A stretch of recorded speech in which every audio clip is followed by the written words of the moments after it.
tafsir Quran tu bila ditafsirkan dengan ayat yang lain, itulah yang terbaik. Atau hadis-hadis Nabi, atau kata-kata sahabat. Jadi ya ayyatuhan nafsul mutmainnah itu ditafsirkan, kita tafsirkan dengan ayat 27 dan 28 suratul Ra'd. Bismillahirrahmanirrahim. Qul innallaha yudhillu man yasha wa yahdi ilaihi man anab. Alladzina amanu wa tatma'innu qulubuhum bidzikrillah. Ala bidzikrillah tatma'innul qulub. Bila kita baca dua ayat ini 27 28 surah Ra'd, maka kita dapat penjelasan siapakah orangnya yang mempunyai jiwa yang mutmainnah. Ya ayyatuhan nafsul mutmainnah, itu siapa dia? Itulah yang disebut oleh Allah di hujung ayat 27. Wa yahdi ilaihi man anab. Untuk mendapat hati yang mutmainnah itu, syarat yang pertama, taubat orang tersebut bukan saja telah diterima oleh Allah, tapi taubat orang tersebut sudah ditingkatkan oleh Allah ke tingkat inabah. Taubat itu ada 3 tingkat. Di bawah sekali at-taubatu, jadi yang kita faham.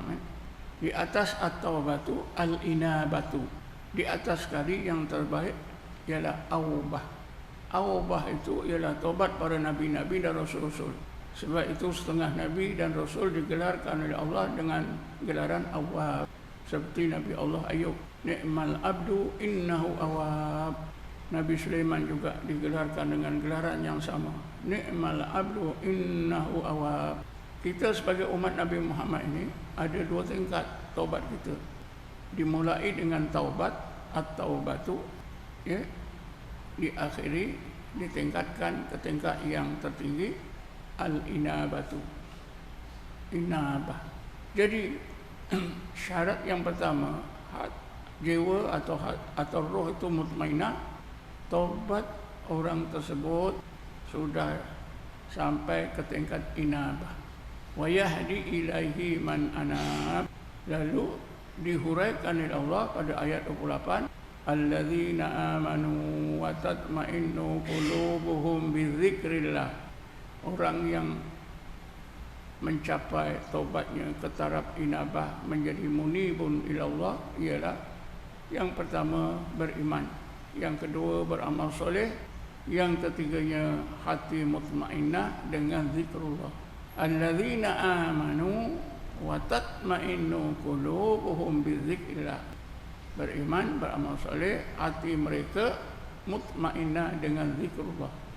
Inilah orang yang dipanggil oleh Allah tadi, ya ayyatuhan nafsul mutmainnah. Beriman, beramal soleh, berzikir sehingga hati mutmainnah, roh mutmainnah. Lalu dipanggil oleh Allah kembali musyahadah terhadapnya. Irji'i ila rabbiki. Ini kita peringkat memahami ayat ini pun susah, tuan-tuan. Apatah lagi kita nak hayati, bagaimana nak mengamalkan ya zikir sehingga kita benar-benar beriman, beramal soleh, hati kita jadi mutmainnah. Kita kena ingatkan taubat terpimpin. Taubat terpimpin itu, tuan-tuan, mudah diterima oleh Allah, mudah dirahmati oleh Allah, mudah ditingkatkan oleh Allah ke tingkat inabah. Dan taubat terpimpin ini pun jarang kita dengar. Saya sendiri pun menemui kaedah taubat terpimpin ini bila saya belajar ilmu tasawuf. Sesudah saya berumur 40 tahun, rupanya ada. Jadi bila kita beriman, beramal soleh, hati kita mutmainnah, taubat kita diterima oleh Allah, ditingkatkan oleh Allah ke tingkat inabah, kita menjadi seorang munibun ilallah.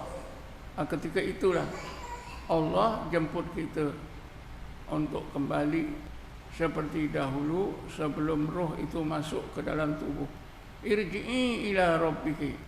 Kembalilah kamu kepada Tuhan kamu Allah. Kembalilah kamu mengenal, menghadap, musyahadah terhadap Tuhan kamu Allah seperti dahulu sebelum masuk ke dalam tubuh yang kasar. Radiyatan, dan yang kataan redha, mardiyah, dan diridhai oleh Allah. Hebat, tuan-tuan. Fadkhuli fi ibadi. Sifat kehambaan kita disempurnakan oleh Allah. Kita dimasukkan oleh Allah dalam kumpulan hamba-hambanya. Fadkhuli jannati. masuklah dalam surgaku. Kalau tuan-tuan tengok Quran, jannati itu tidak ada alif lam. Kenapa? Karena jannah itu dihubungkan dengan ganti nama Allah, surgaku. Maksud surgaku ni, surga Allah ni ada dua ya. Ini bukan pandangan saya, pandangan ulama tafsir, pandangan ulama tasawuf. Saya hanya menyampaikan dua surga. Jannati itu ada dua surga. Masuklah ke dalam surgaku. Maksud surga Allah ni surgaku. Di dalam ayat ni ada dua surga. Yang pertama jannatul ajilah. Ajil artinya sekarang. Surga yang sekarang dalam hidup kita di dunia ini. Apa dia? Yaitu ketika seseorang itu duduk dalam zikir dan muraqabah kepada Allah Subhanahu wa taala. Bila seseorang itu berada dalam keadaan zikir dan muraqabah terhadap Allah, maka itulah satu masa roh kita ini berada dalam keadaan bahagia. Kerana roh bila menghadap Allah, musyahadah terhadap Allah, itulah satu-satu masa roh ini berasa bahagia, puncak kebahagiaan roh ketika di dunia. Ini diistilahkan jannatul ajilah, ain ya, bukan alif. Satu lagi jannatul ajilah, surga yang akan datang di akhirat. Apa dia? Melihat zat Allah dengan mata kepala. Wujuhun yawma idzin nadhira ila rabbiha nadhira. Wajah-wajah mereka ketika itu di akhirat nanti ya, berseri-seri kerana mata kepala mereka memandang zat Allah Subhanahu wa ta'ala. Ada juga ayat yang menyebutkan dua surga ni. Bismillahirrahmanirrahim. Waliman khafa maqama rabbih jannatan. Bagi orang yang takutkan kebesaran Tuhannya Allah, dua surga. Ini dua surga ni dia dihuraikan jannatul ajilah wa jannatul ajilah. Jadi ayat 27 hingga 30 suratul Fajr itu sangat penting.